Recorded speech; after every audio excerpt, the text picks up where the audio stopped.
So, first question today is because we find ourselves on the progressive side of biblical interpretation, at least compared to more conservative churches in town, one of the criticisms that I get, at least in a roundabout way, and some of our members here, Crosswalkers, get about me is, well, Pastor Pete picks and chooses what he wants to see in the Bible.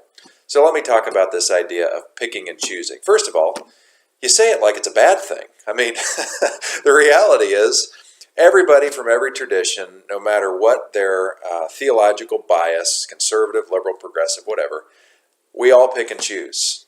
That's not the question.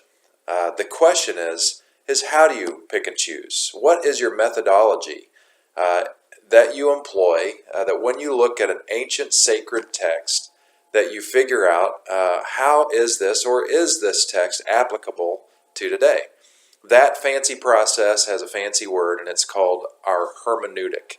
Has to do with exactly that, looking at the ancient text, understanding the context, and having a way to extrapolating what seems to be timeless from ancient texts and drawing that forward in a meaningful way today. So do I pick and choose? You bet I do, and so does everybody else. And here's my thought, though.